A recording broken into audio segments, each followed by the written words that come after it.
বল্টুর স্যার তাদেরকে বলল, তোমরা সবাই কালকে বাড়ির 3জন লোকের কাছ থেকে 3টা বিদেশি ফলের নাম শুনে খাতায় লিখে আনবা।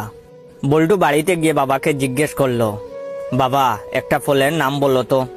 বাবা বললেন, তোর এইসব আজাইরা পেঁচাল শোনার সময় নাই। বল্টু এটা লিখে নিল। তারপর বল্টু তার দাদুকে বলল, দাদু বিদেশি একটা ফলের নাম বলো তো। দাদু বললেন, তুই একটা পাগল। বল্টু তাও লিখে নিল।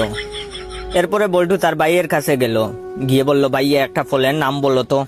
তার ভাইয়া বলল, তোর কথা শোনার সময় নাই, আমার গার্লফ্রেন্ডের সাথে দেখা করতে যেতে হবে। বল্টু এটাও লিখে নিল। পরের দিন বল্টু গেল স্কুলে। বল্টুর স্যার বলল, বল্টু তুমি বাড়ি থেকে যে 3টা ফলের নাম লিখে আনছো সেগুলো বলো।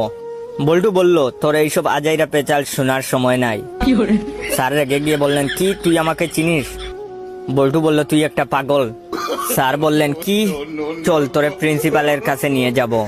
তখন বল্টু বলল, তোর কথা শোনার সময় নাই, আমার এখন আমার গার্লফ্রেন্ডের সাথে দেখা করতে যেতে হবে।